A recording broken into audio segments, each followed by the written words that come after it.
So last Sunday, I was very honoured to be invited to something called, and I might have this wrong, he will stand and correct me, I'm sure, a Critical Hit Pinball tournament. Didn't know what to expect. My first tournament, as if you've watched any of these before, as you'll know, was at Pinfest. This was my second tournament, but it was being held at somebody's house. And most of you already know I'm going to talk about now, which of course is Neil, who was on, was it episode 4 or 5? You'll know if you go back, you look at the Scottish Saltire on the flag there on the thumbnail. And that's the one where Neil did his first podcast with us. He's back for a second one now, because when I went there with, I don't know, it must have been 40, 50 people. Again, I'm sure Neil will tell us. I attended Neil's house with this fantastic tournament in his back garden. He'd erected a marquee. I'm sure he had help doing it. It was a mighty fine marquee, it has to be said. He'd got a toilets in the garden, and there was a spread laid out, not in the toilets, obviously. It was all very, very hygienically done. The hospitality from himself and his very understanding wife, Mandy, it has to be said, it was really second to none. I was completely blown away. I've got one question for him. I'm going to bring him in now before we get to the nitty gritty of what actually happened and the rules and what a critical hit is. I'm going to welcome in Neil now. Neil, why did you do such a crazy thing? Hey, Chris. Welcome. Well, look, the one thing I learned kind of about pinball in particular is, you can play the machine, and that's kind of, that's fun. But pinball really takes its own. It really gets the core of it is really when you're playing with other players. And kind of when I got into pinball a few years ago, well, actually, I used to play a long time ago. When I was at university, I used to play a lot, and then I started a business. My business was pretty crazy, and I kind of missed the 90s because I was focused on my business. And I got back into it by accident. I'll need to tell you that story another time. But I had this little home office at the end of my garden when I first got back into it. I didn't really use. It was partly my wife's gym, partly my home office, and we put I had about 6 games in there initially, and I thought, and then I had a few folks round, and I thought this place isn't big enough to have to have people around. So I built this kind of where I'm sitting right now, my shed, which is 7 meters by 9 meters, and can hold about 22 games. And the purpose of it was to have people around. And I've been to a few events, most of which in the UK are at people's homes, bar one or two. And now that we've got Flip Out wasn't there when I started. Playing pinball, there's not many places to go to run big events, and we had an opening, and we just invited people around, and they played games, had a great time, and someone said, "Neil, we should do a tournament," and I used to race model cars years ago, and I used to run the championship for that, and I thought, yeah, okay. So I ran a couple of tournaments, and I think I ran about 6 or 7 here, and then COVID happened. Actually, we managed to get one in literally the week before lockdown kicked in last March. March 2020 it would be. And then the place sat empty for a year and a half. I mean, literally just me, like I am now. And again, I have to say, I had games coming in, so Stranger Things came in just literally the week after lockdown, Turtles, Guns N' Roses, I had quite a few games coming during the period, but I'll be honest with you, Chris, playing them on your own, and my wife, she doesn't hate pinball, but she's not crazy about it, if you know what I mean. She kind of tolerates it. It's maybe the word I'd use. If you're playing kind of by yourself, it's just not as much fun. Don't get me wrong. It was great to have this place during lockdown where a lot of people are stuck in 1-bedroom flats, and it must have been hell for them. But I got to when we came out of lockdown, I said to to Mandy. I said, right, we're going to run a big event. Let's wait and see what happens. First at Pinfest, knowing that was going to run, see what the temperature is. But I said I want to run a big event, and we initially started with 40 players, and literally it sold out within, I don't know, an hour. Yeah. And then there was a wait list of about 10 people, and then I started to figure out, okay, how could I make it so that actually I could also have those 10 people play. And you've been to the shed, 40 people we can do okay. More than that, it starts to get a bit crazy in here, a bit too close for comfort. So I figured out, okay, I got room at the end of the house, put a few games in there, and then if I balance it out well enough, that'll work. And then I kind of thought, okay, started thinking about the weather, started thinking about, my wife was don't know about having all these people coming in and out of the house with COVID. So I thought, right, okay, I'm going to put a marquee up, and I'll get some Portaloos, which turned into a much more posh Portaloo at the end. I got lucky on that, actually. But yeah, I put this, it was like a 12-foot, 12 by 6, no, it was bigger than that, 12 meters maybe, marquee up. I can't remember how big it was. Just so that, and then, it was, if it rained, there was a place for everybody to go to, because if it rained, there was, I've got quite a decent garden here, and we've run lots of events during the summer where you don't have to worry about where people sit. They'll sit outside and they'll chill out. But to answer your question, and we'll come back to some other details, I really wanted to see this place buzzing. I wanted to see the games that I've got get played, get new high scores on them, see people enjoy it, and really, try and regain some of the non-pinball playing that we've had for the last year and a half. And also, try something different as well. I wanted, we run typically match play here, which is 4 players playing each other for points, and then you go through a number of rounds. I wanted to add something a bit different to it, and a great friend of mine, a guy called Carl D'Angelo, who's one of the top players in the US, i.e. Pinball. Look for him on YouTube and Twitch. Really, really good guy. Him and a bunch of the guys in the US have come up with this format, Critical Hit, which is all around this kind of set of cards. And the cards, there's many ways you can play it. You can play it with like a D12 dice, with 12-sided dice. You can play it, all different ways. What he advised me was the first time was to keep it simple, which is what I tried to do. But, it was a normal match play tournament. So groups of 4, you play each other, you finish the game. Whoever wins gets 7 points. Whoever's second gets 5. Whoever's third gets 3, and whoever's last gets 1. And then you play. I normally play at least 13 rounds. Sometimes I try and do more. And whoever's got the most points wins, and top 4 players get trophies. That's the format I've typically ran here, and people love it. It's enjoyable. Like I said, I got lots of games nobody had played, so I got Elvira here, quite a rare game. Turtles, Stranger Things, Avengers, Led Zeppelin. These are a lot of new games that because of COVID, few people have had a chance to play them. So and Mandalorian as well. So they were able to come and play these games, and games that they do know: Iron Maiden, Batman, Deadpool,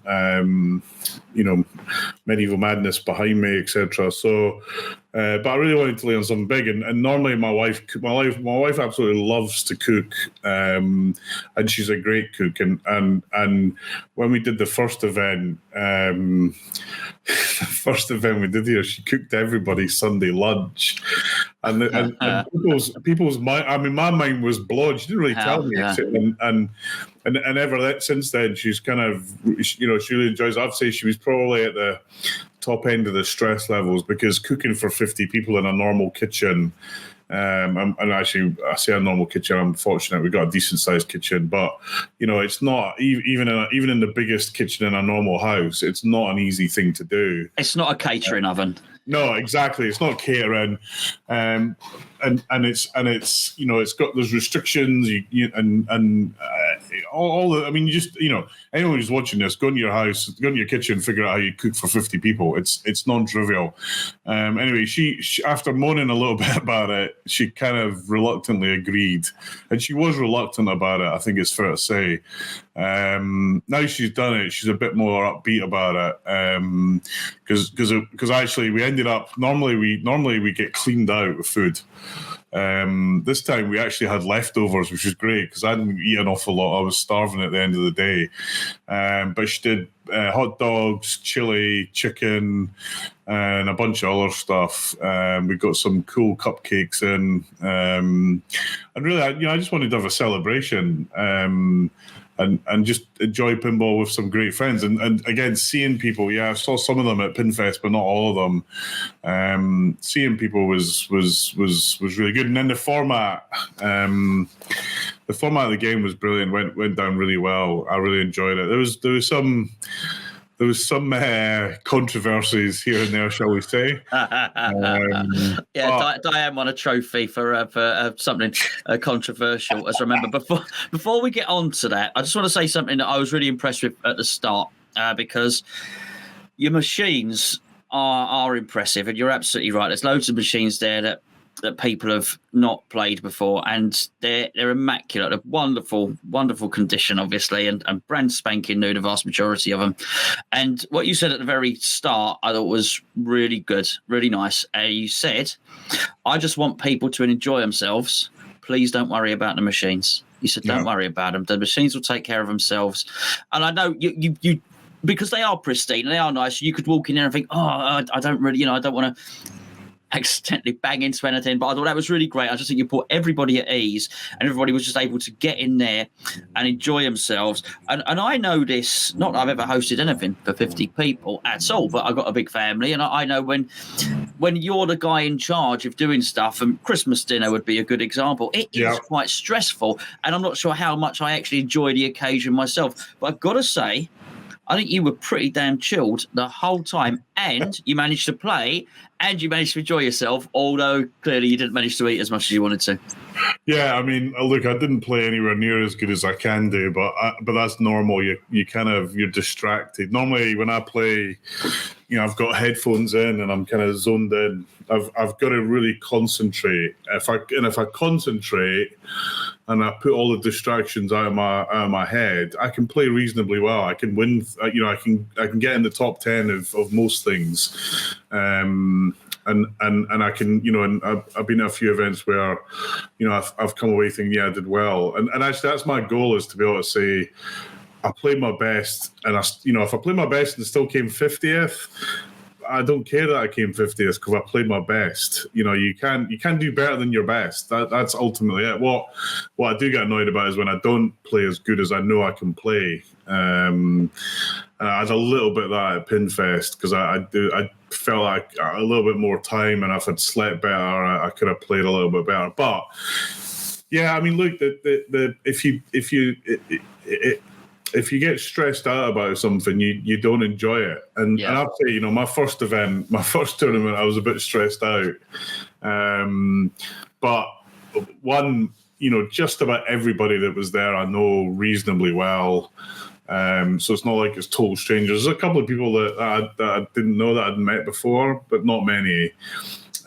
Two, we're all pinball fans, and understand the cost of these games and how valuable they are to owners, and they're like their kind of pride and joy. So I wasn't, I was very relaxed. I wanted to enjoy myself. And largely I was relaxed and enjoying it because of what the cards were doing. I just can't. There's so many things I was hearing.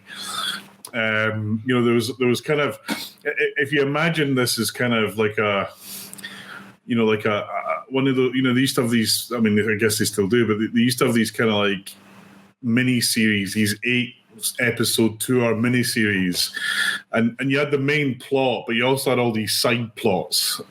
and the competition was like that because you had all these side things going on with the cards and how people were playing and game issues that, you know, you always get and yeah, it went 100. It went really well. There was one cock up I made on one of the cards, my mistake, and I'm luckily able to sort it. I just didn't read the card properly, but I was able to fix it. And then a couple of, you know, I learned a couple of things about. There's a couple of things I forgot to do, like Theatre Magic was playing incredibly long, and I took too long to deal with it. I should have taken it out earlier. We would have got finished in time. But overall, I think everybody. The mission for me was everybody left thinking they had a great day, and I think everybody did leave thinking they had a great day. And that was the mission. And I sat down and, you know, managed to get out of go. And I said, I said, mission accomplished. It was a great day. I enjoyed it. Everyone enjoyed it. And kind of roll on the next one. But I'm glad it's not for a few weeks away. Yeah, well, I can only say that. I mean, I'm going to edit in pictures and people will see the shed. They'll see the marquee. They may even see the toilets if I decide to. So I didn't take the camera in there, obviously. And they'll get a view of your machines. So that the pictures can paint paint 1,000 words in that respect. What I want to do is just give a brief overview and then sort of pass over to you with regards to the cards. So you've described the match play. So this event, because obviously there were 50 odd people there, I will hope that there will be many more than that watch this video. I know people that watch this video that won't have been there. I can't stress how impressed I was with the scoreboards that were up, all digitized scoreboards. Some of the games were being filmed and streamed live, so you could actually see on big screen footage of games being played.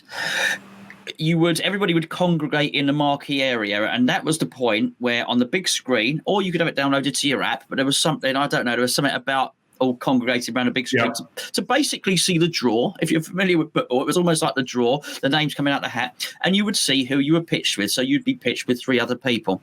The idea was to go on the machine and basically try and win, get the highest score on that machine. However, the only thing I can really compare it to that's not pinball is a bit like Monopoly, where you got your chance and your community chest cards, but rather than picking them up randomly, you had 4 of them in your back pocket, which you were issued at the start by yourself, and you could play these cards to either boost your own chances of winning a game or scupper or booby trap one of your opponents. So with that in mind, I've got a basic overview of it. Just explain some of the cards to us, please, Neil. Yeah. So and actually there were some. So we had 4 of these decks of cards that we kind of put in, and roughly it's a set of cards for kind of every 12, 11 people. So we had 4 of these. We properly shuffled them. I had I had players shuffle them for me. We dealt them out, and you had 4 cards. And actually, there was ways to earn new cards. So there was what I call bounties. So, for example, one of the bounties was if you got high score 3 on any game, you got another card. That was one of them. There's other things like starting certain modes. There's also some booby traps. So if you started total annihilation on attack from Mars over there rather, you lost a card. And that was just to kind of, I just wanted a little bit of extra, a little bit of extra pizzazz to the card story. Now, what the cards came in there's kind of 5 or 6 different types of cards. This is one of them that was probably one of the most disruptive. And as it focuses there, this basically when you go for a round. When the round ends and everyone's played their game, so you've got 4 people to a game, and in this case there was 13 games going on at the same time. I think roughly 52 people, and then you put all the points in the system, and then you start the next round, and that kind of the software match play written by Andreas, a super great guy. The go to matchplay.events. The system picks a game for you, puts you with players in your rough skill area based on how you did in the last round and the previous rounds, and you start. Now, this card forces you to do that draw again. So you might have, on the first draw, you might have been playing Stranger Things. You might have been playing Led Zeppelin. You think, I don't want to play that. I'm going to play this card, and it redraws. Now, there's a chance you still get drawn on Led Zeppelin. There's it's not a guarantee in any circumstance, but it's more likely you get a different card, and potentially where there's players that were tied, you might get a different set of players to play. That was one of the cards. There was a similar card that could be the entire round, or someone could play a similar card where it was just their game that was redrawn. And that was done randomly by the software. There's other ones. This one was the one that Diane, I think, won the trophy for, which was you basically you play this card and it stops. It's going to focus eventually, I hope. If I hide behind it, it will. You basically have to stop playing. So you could be about to start a big multi-ball or a big wizard mode. You tap on the shoulder and you're not allowed to touch the game. So the ball just kind of drains. Now, that's quite an interference. And then I think the most aggressive card, and I've got it here. This one's called Fortune, and there's two versions of this card. And this is probably the most it certainly caused the most noise. Let's see whether it has the biggest impact. I think it's quite hard to say, but basically what this card said is at the end of ball one. So suppose you're player one, you played your game, you got 1 million. Player 2 gets 10, player 3 gets 3, and player 4 gets 500,000. You can swap positions with player 2 and take his 10 million. And so there was one set of cards where that was ball one, which for most people backfired. So if you swapped, I don't think there was anyone that really went on to win it. Maybe one, which was Simon Peacock. But ball two, there was another card where you would swap ball two, and clearly that has a much bigger impact because you got one ball left to play.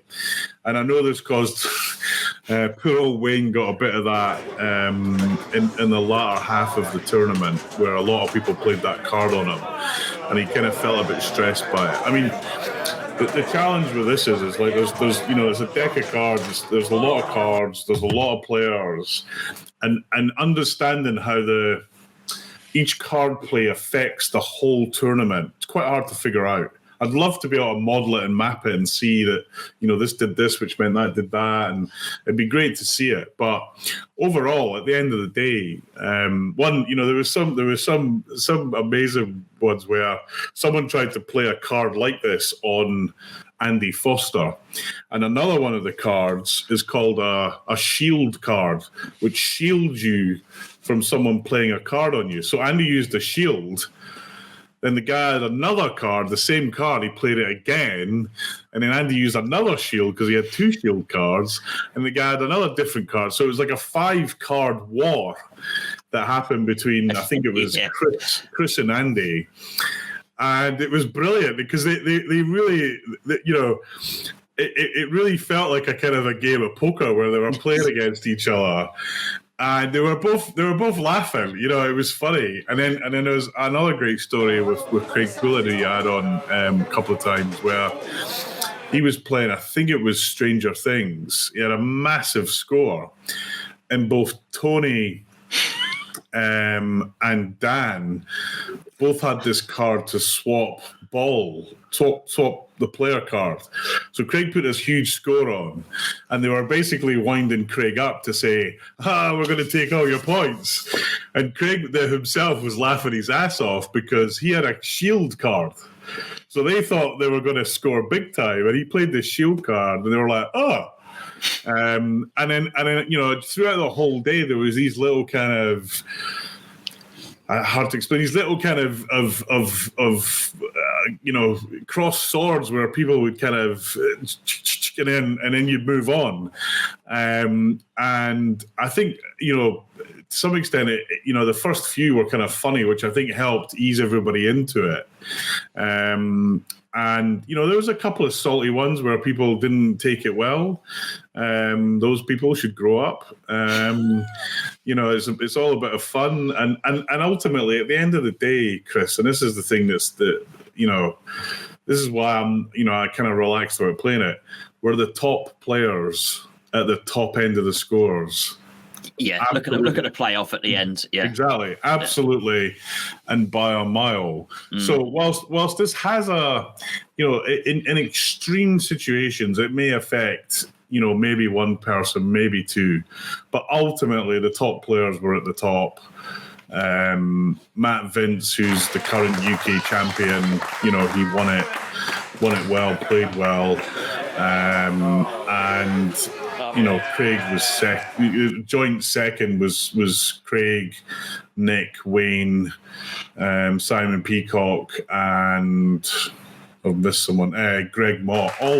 You go look at them all on IFPA. They're all great players. In fact, Greg Mott gave me some pinball lessons when I first got back into it. So, seeing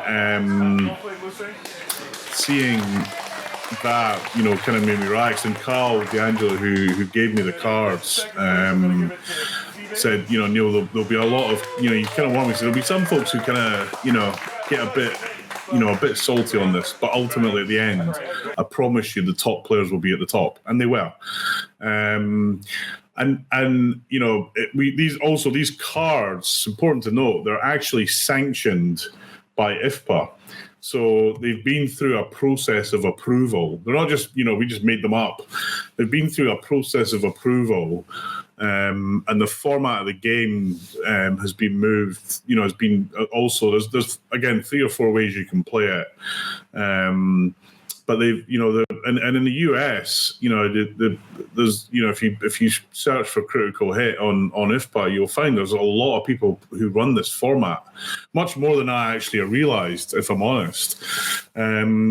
So, at the end of it, we had a playoff because there was a big tie, and actually that had more of an impact than any of the cards did in terms of the playing and the World Championship points that you get at the end of it. So, but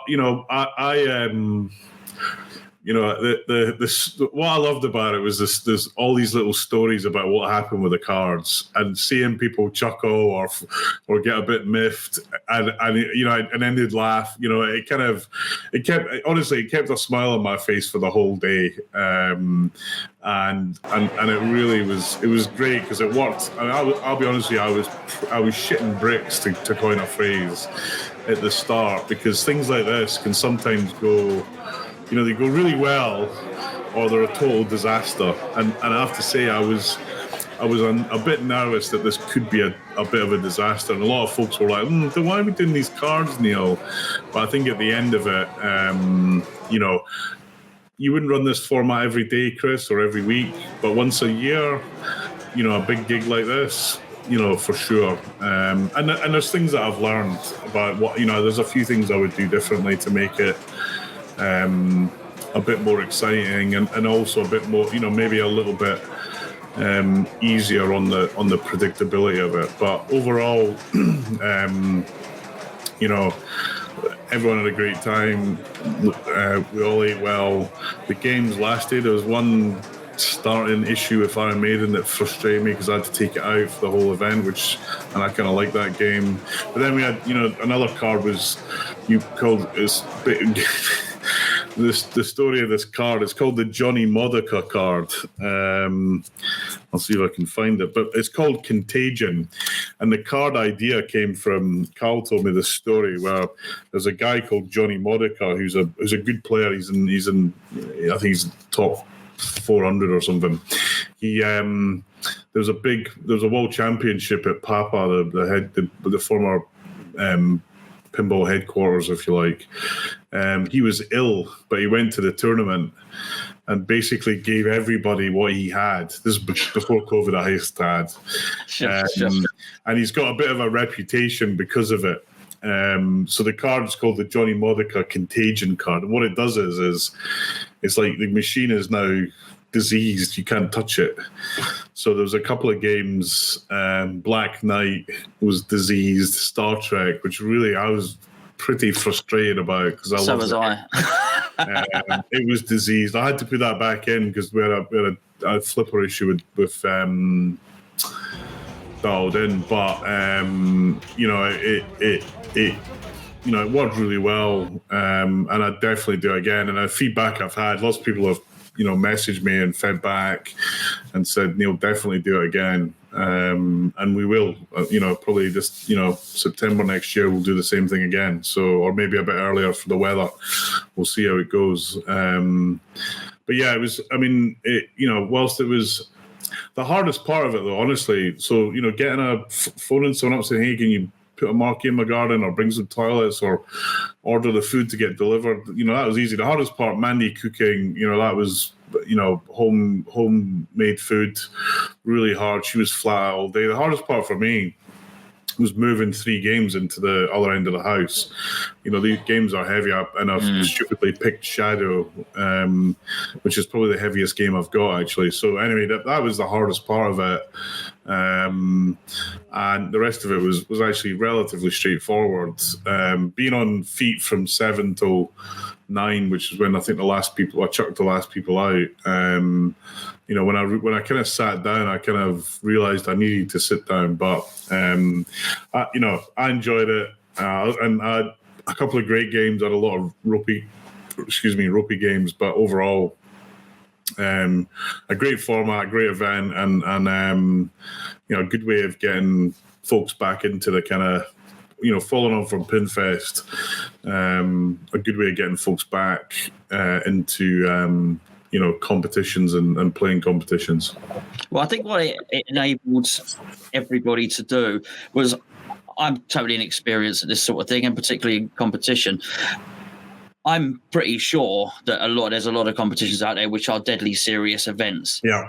And I think what you've done now is probably set the precedent. So whilst you might have had a little bit of pushback on some of the cards, I think next year when you announce it, people know, okay, this critical hit event, I remember that. We did that before. This is going to be a little bit more lighthearted. But what it allowed everybody else, when I say everybody else, people like myself who were not going to contest the top end of the leaderboard, what it allowed us to do was actually almost bring a little bit more of a fun element, which took the seriousness level down a little bit. And just, it's like you said at the start, you just wanted people to enjoy themselves. And I really feel that people did enjoy themselves at that. When you were talking about the Contagion card, I think I rendered Monster Bash out of action. That's right. Yeah. Purely out of spite, because it had stitched me up once already during the day. That's right, yeah. And then I got drawn it again. I thought, oh no, you don't. So yeah.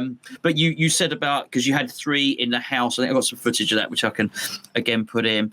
There was somebody wanted to get rid of total nuclear annihilation, but very wisely you said, no, we can't do that because that's in the house. Yeah, because that would have put too many people in the shed where it just would have got too crowded, right? Yeah, exactly. I mean, yeah. So I had, and this was probably the bit where I need to think about it a bit more. We had, 18 games, or 18 or 19 games in here. I can't remember exactly how many, 18 or 19. And then I had 3 in the house. And basically the reason I had the 3 in the house was just about space and managing the space.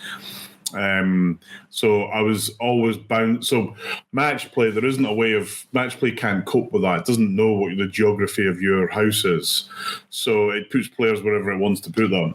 So I was having to manually push some players into the house, which meant a few people played the same game more often than they would normally have done.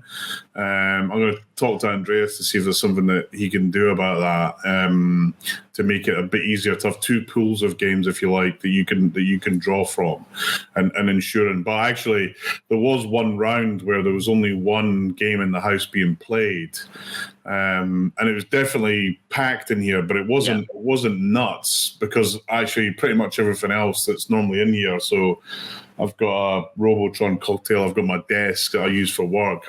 All of that was out. So there's a lot more space than there usually is in here. And I think, in fact, a lot more space than I've ever had in doing a tournament here, because there's always been bits of something in, and of course I offloaded all that into the marquee. So it was tight, but it wasn't uncomfortable. So and for one round it was fine basically. And also, a lot of people kind of play their game, then go outside and come back in. You had to, you did have to body navigate. It was like being at a, the pub after a match, where you're trying to navigate through to get to the bar, and the game being your bar. But I don't know. I didn't feel that anyone was, frustrated by that. I mean, the big challenge was the heat. So I had my AC unit on full blast, and it just wasn't able to cope with the games and the players, and also had the doors open. So, again, it wasn't uncomfortable, but it was probably at the limit of what I could do, short of doing something else, much bigger. But again, hugely positive feedback on playing the games and enjoying it. So, and actually after the thing ended, a load of people stayed to play the games. So, yeah, they were. It wasn't like, oh, thank God it's over, I'm out of here. So, although some people did, because they had 2 or 3 hour journeys to drive home basically. So, it's that aspect of it made it a bit more complex. Also, I was a bit worried about if I'm in here and something happens in there, how do I manage that? But actually, it was only really one thing that came up. That was fortunately relatively minor, easy to deal with. And we had a couple of bits of streaming going. Again, I didn't put too much effort into that because I was just too busy running the event. But being able to see whilst you're watching, whilst people are playing and you're waiting to play, being able to watch a couple of games or the scoreboards from Scorebet, it just you kind of know what's going on, and if you see something that's that guy's doing really well, and it just gives you a bit more context to what's going on. So really, again, a lot of stuff that I'd done over lockdown that no one had seen until last week, but really pleased how it went. Well, I think it was amazing how it did. I mean, you say about the heat. I thought it was hotter in the marquee than in the shed. So, but obviously you had a greenhouse effect going on there. But it wasn't overbearing at all. Far from it, actually. And you had the drinks there the whole time. The tea and coffee the urn was going, and cold drinks. You had all the buckets there with the ice in them, with lots of cold drinks, soft drinks, beer, everything. So it was not an issue to go and refresh yourself. And I think what you said at the end was really good, because you're right. You've been on your feet all day playing pinball, whatever it was, 13, 14 rounds. And then at the end, because everyone was tied, there was a playoff. But the thing with the playoff it wasn't that there were only 4 people tied. If there were 4 people tied, they all play on the same game. But I think it was 5. But 5 tied. Is that right, Neil? There was 5 people tied. So that meant one game with 3 players, one game with 2 players. They played on Batman, which unfortunately is a long playing game as well. But actually, it was only long for one of the games. The second game was pretty short. In fact, surprisingly short. But I mean, that's I think in hindsight, so Theatre Magic just wasn't in the mode. So Theatre Magic is a long playing game, a very long playing game, especially with good players. There's some modes that I can change to make it play much shorter. I just forgot to do it. So guilty as charged. I pulled that game out and thought, right, okay, we'll just not use it. I think if I was to run again, I could get through the day much quicker, much more efficiently. And also we had this Iron Maiden issue at the start that was a bit frustrating. But I think because people, people traveling 2 or 3 hours, when it gets to 6 o'clock, they really want to go because they're getting home at 10. It's late. They're tired. They're driving. Frankly, and also, with respect, I want them to go. So, it ran on for probably about an hour longer than normal, but I think next time that wouldn't be an issue. I'm pretty confident about that. Having replayed the day in my head a few times, there's a few things that I now have learned that I will do different. Well, there was a randomization to getting drawn in the groups and what machine you got drawn on. So, so I made sure I practiced the night before. So I thought, okay, I know what Neil's got in his lineup. So I had a really good practice on Elvira. Make sure I had the house shot dialed in. I got this here. So I thought Theatre Magic, which a game I know, but I will brush up on Theatre Magic. So I got that up on there. And inside the house, I got Star Trek. So, right, okay. So I just practiced my skill shot on Star Trek. I'm set up. I'm ready to go. And of course, as people would know, I got Deadpool. I didn't get drawn on Elvira. somebody decommissioned with the cards a Star Trek. Right, okay, that's gone. And then you say with the Theatre Magic, like, oh my god, that's 3 gone. So I thought I was being cursed. Don't worry, it's okay. Hopefully I'll get drawn on Deadpool, which I don't think happened until round 10. So I thought I'm actually going to not get to go on any machines that I've actually practiced on. But I got drawn on Deadpool. And, you can guess what's happened. I had the worst game I've ever had, on Deadpool right then. And I actually discussed this with Spencer because I want to do sort of gameplay videos on this channel, but I've decided I'm not a good enough player. I want somebody else to do the gameplay. Funny enough, I spoke to Matt the other day, and I said to Matt, "What game could you do one for me?" He said, "Oh, maybe I'll have a look at AC/DC." I said, "That's great." So I said to Spencer, actually, the one game that I probably would feel comfortable doing a gameplay video on would be Deadpool, because I know it back to front, and I could tell people what modes to do. I got less than 1 million on my first ball. I got the worst score ever. I could not believe it. I was but you had to laugh. It was such a great day, and certainly for me, thank God it wasn't about actually being competitive, Yeah, I mean, it's a common issue. I mean, my first tournament was at Greg's house, Robot Bash, and actually he has a very similar setup to mine, and runs a great day. He runs it at New Year, and he's running it this year. And definitely, if you can get to that, you should. Well, Greg in Swanage. Yeah. I mean, it's a bit of a trek, but he's got a great set of games, and it always gets a good set of players there. So I'm looking forward to that. And it's in that limbo time between Christmas and New Year when you're kind of doing nothing anyway except getting dragged to B&Q if the wife's around. So, but anyway, yeah. I mean my goal was just not to come last, and I didn't, so I was quite pleased. But then my next tournament was Pinball in the US, which we've talked about before. It's a massive event, and my first game's Monster Bash. I'm like, yes, I'm going to blow this up. First ball, I get like 30,000 or something, and I'm like, holy moly! And I've still got a picture of the score. And actually, what's funny about it, I'm talked about a guy called Andreas. He was one of the 4 players on it. It's a similar format. He was one of the 4 players, and I was looking back and said, "Oh, Cricky, I've exchanged emails with this guy, but I actually met him and played him in Pinball." I've got this photo of Monster Bash, and actually, before I go into every tournament, I look at that photo, and it just kind of helps me settle a little bit. Because you kind of go in there thinking you own the world, right? I look at this photo and say, just that's what just a quick glance at it. I put my headphones on and then I start to play. And what I really struggle with when I first started playing in events was nerves. I just couldn't contain them. And in my job, I'll speak in a stage in front of 10,000 people and not bat an eyelash rather. Playing pinball in a pinball tournament with 100 people, and I turned to jelly. Sure. And it's the first time personally I've ever experienced that. Never experienced it ever. And it really freaked me out.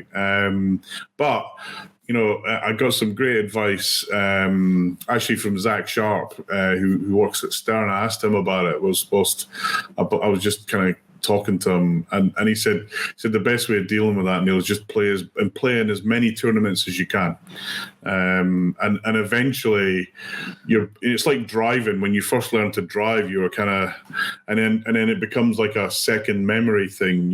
It's similar to that, and he was absolutely right.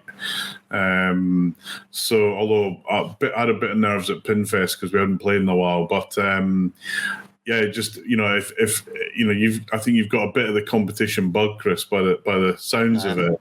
Yeah. And the best practice that you can get. Yeah, play your games at home for sure. Learn them, watch YouTube, try and understand them. But go when you go into a tournament, go in to enjoy playing, and if you enjoy it, you'll play well. If you feel that you've got to perform and you've got to do this or you've got to do that, you'll play like a chump, and it'll drive you. You'll get frustrated, and you see it in players where they bang things because they're trying to perform. And the best, the best athletes, the best players, the best people at things in the world, perform well because it's second nature to them, because they practice and they put the effort in. And for a while I was practicing a lot, and it made a massive difference. But playing events, great fun. Just trying to see where you can get to, and you learn something. Even at the weekend in my own house, I learned a couple of things about games that I hadn't noticed before. That's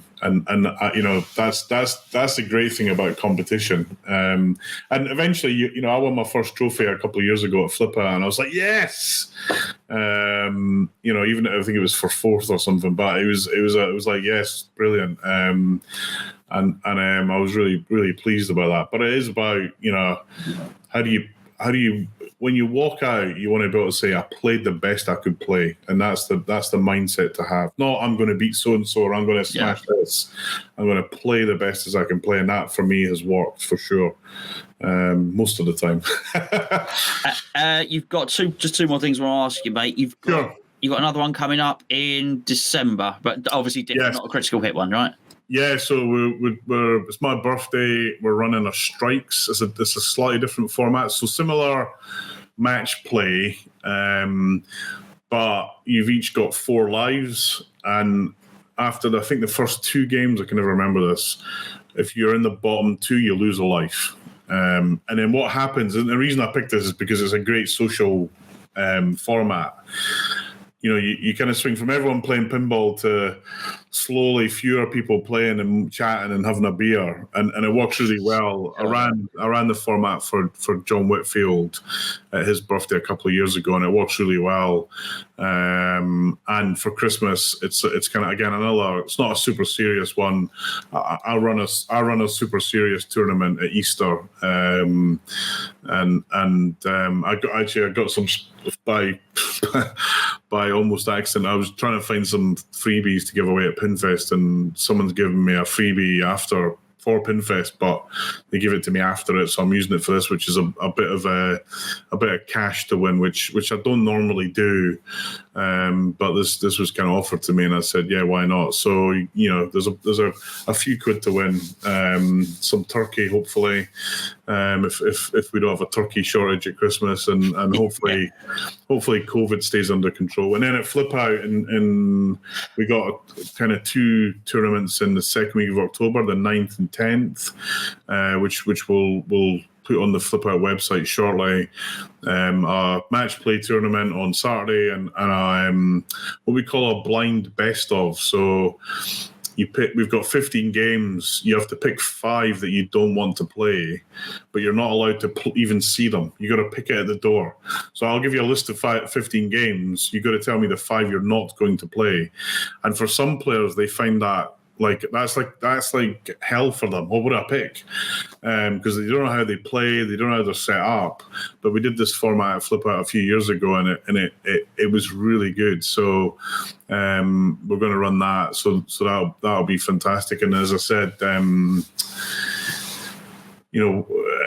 what we've got, Greg's got, he said to me he was going to run it, and then Peter's doing Special When Lit first week of December as well, which is, again, another great venue down in Salisbury to go visit for competition.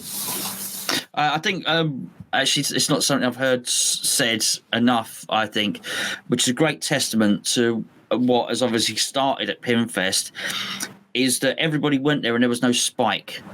Yes. There didn't appear to be lots of people on the forum a week later saying, "Oh, I've tested positive now," or anything like that. And I think that is a massive success. And if we can just do 2 or 3 of these events and get through that, and your one will be a big part, and actually show that we can all go there, be sensible, behave ourselves, and not spread COVID, then it gives us more confidence of going to these things, and it gives people more confidence to want to run them, because I think, well, it seems, I don't know, I've only been doing it 5 minutes, but it seems to be that there's an increase in demand to want to play, you know. Yeah, I mean, I think there's a couple of folks that are, you know, high risk. So I think someone that you should get on, Chinwag, Paul, and he's got a medical condition where he was going to come on Sunday, but he just didn't feel confident about it. And I said, Paul, it's fine. Life's better, you know, it's more important. You know, so there are still some people that aren't, you know, we aren't as inclusive as I'd like us to be. But you're right, we're on a journey to figure out how we can be, you know, more and more like normal. You know, we were wiping the games down at kind of after every couple of rounds. There's hand sanitizers everywhere, but just being sensible. If you're not feeling well, don't come. You know, and you know, actually we didn't have that, and there was a few people that didn't go to Pinfest. So, but in saying that, I went to see Back to the Future, the musical, which everyone should go and see. Is absolutely amazing. On Monday night at the opening night, the guy playing Doc Brown tested positive, so it was the understudy. And then I'm hearing today that unfortunately they've had to cancel tonight's show because a lot of people have tested positive. So it's really important that we stay vigilant and we manage this well, so that we don't end up back.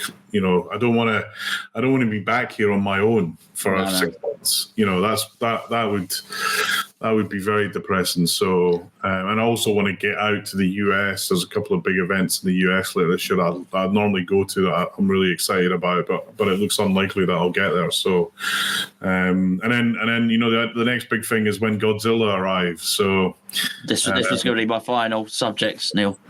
Yeah, I mean, look, I think I've seen the trailer like probably most people watching this, you know, and it's clear Keith's done, you know, he's done another big job, and it looks like it plays great. I'm always a bit nervous about it until I play it myself, keep my powder dry. But I've got Keith's 3 other games here, and they've all been, you know, top efforts. Yeah. Jurassic Park frustrated me a little bit, but I think I've learned to love it again. You know, I've got one on the way. Hopefully they arrive before Christmas. But it looks like they've, you know, Stern have really pulled out all the stops to do something big. But you know, they've jacked the price up a lot. And I'm, you know, I think between £800 and £1,000 more, depending on which model you go for. Which, you know, I was looking on Pinball Info Forum, I was looking on Pinside, and if you compare it to the kind of Iron Maiden or Avengers or Jurassic Park, it does feel a bit the excitement, the madness around those games.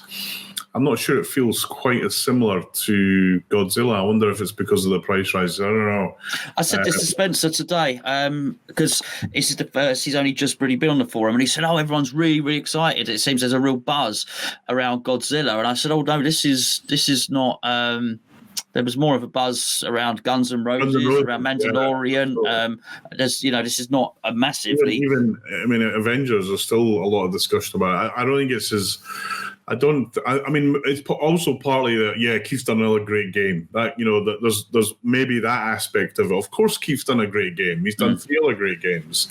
So I'm, you know, like I say, it looks great. There's a couple of homages to games from the past. They've got the carpet from Papa that I mentioned earlier. They've got a Twippy in the artwork.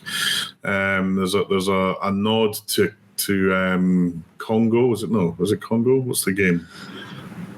The monkey in it. I always forget. Yeah, it's Congo, isn't But it? he's certainly put Congo in his other games. There's no doubt about it. The shot through the pops and whatnot. There's a shot that looks like it's from Congo in it again.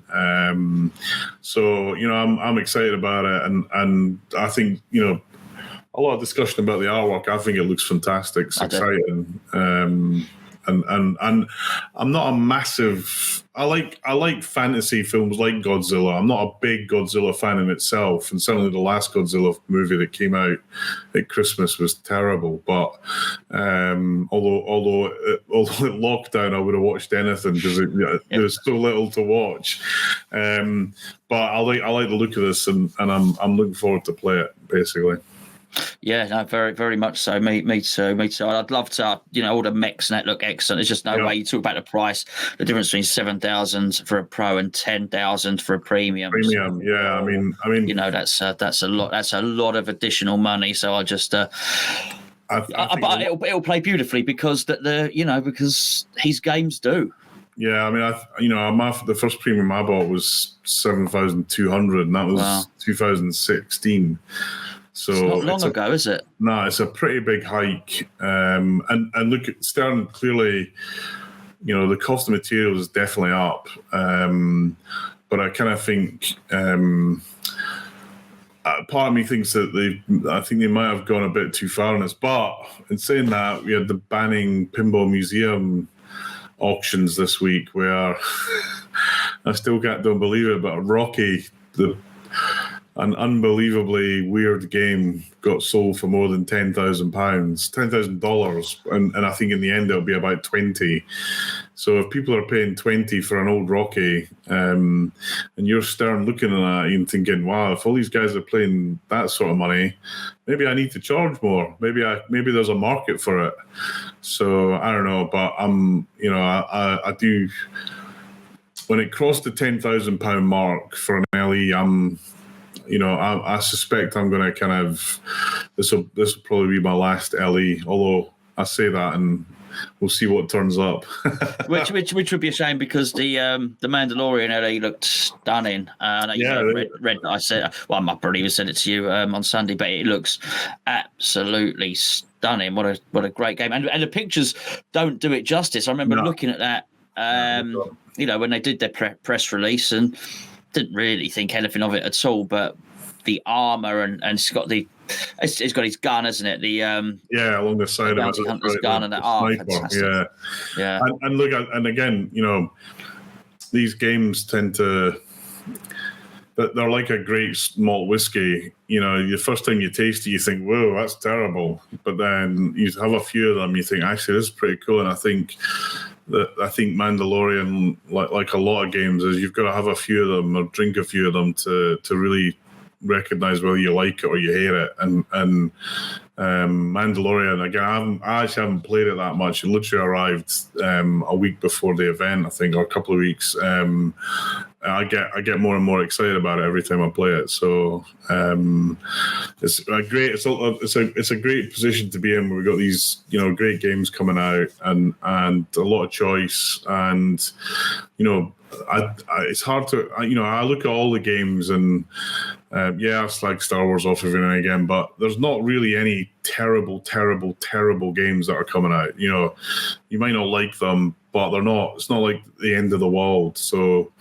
I think it's a great for us to be pinball fans right now, and we get a lot. There's a lot going on, and a lot to come. Pinball Expo, the main kind of pinball show in Chicago in end of October, always has a few surprises there. So I'm looking forward to. I was going to that. I'm hopefully still going to it, but I'm still waiting to see if I can get out of the country. What do you mean? What do you mean by a few surprises? Well, they do. There's always announcements there. So, my prediction is they'll have Cactus Canyon there. If I'd be amazed if they didn't. They had, a few years ago they had Monster Bash there. That was the big launch that they had. I would predict that American Pinball will have a new game there. Again, they've launched most of their games there. We might even see something from JJP. Who knows? because this is home for all these companies. Right. Okay. They're all based. I mean, literally, where this event is, and where Stern JGP and American Pinball's factory is literally a 5-minute Uber trip. They're all in the same city. They're all in Illinois. They're all in what's called Elk Grove, which is a big kind of industrial area. A bit like Park Royal in London, where there's lots of industrial units. Yes. And actually, one of the great things, I love it. I've been there 3 times now, but I still love it. Is Stern do a factory tour, and it's a real highlight of the show for me. One, you get to meet the great Stern people; which are all brilliant. 2, you get to wander around and see these games getting manufactured, and I love it. Even though I could probably give the tour myself. It's fantastic, and actually they did a virtual one on YouTube. If you Google it, you'll find it on YouTube. But being there and smelling the manufacturing of pinball is awesome, absolutely fantastic. The designers are there, and Gary's there, George Gomez. Your kind of pinball heroes that want to talk to you, and they put on a great show. So I hopefully get out for that. But if not, I'll be tuning in to whatever they do online. Maybe one day I'll put Deadpool on a trolley, bring it over, wheel it into the factory, get George Gomez to sign it, get that new pinball smell. Neil, well, George is usually here in January for EAG. So if EAG happens and he comes over, take someone from the game, he'll sign it. He's a really great guy. I took my Batman Translite and he signed it when he was last here. So he's a great guy to talk to. Oh, no, he seems. Well, I know for a fact he answers people's emails and stuff like that, which is absolutely great.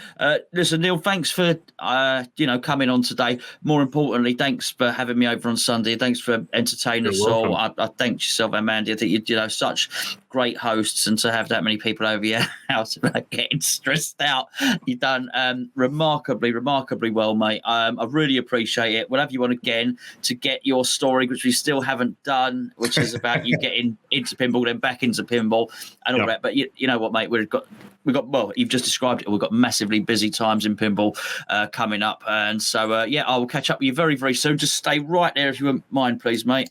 Neil McRae there. What a great event. It was fantastic. Hopefully I've done this all justice and you've managed to see a lot of the footage there. Even with that, I've got to say it was it won't do it the full amount of justice. It won't quite convey quite how much fun was had there and quite how much of a laugh it was. Once again, please do subscribe if you're new to the channel. Please do stick a thumbs up on the video, and if you are on various different platforms, various different websites, of course Facebook groups, anything like that, I would really appreciate it if you would share this video. Until next time, we'll be back with more Chinwags very, very soon.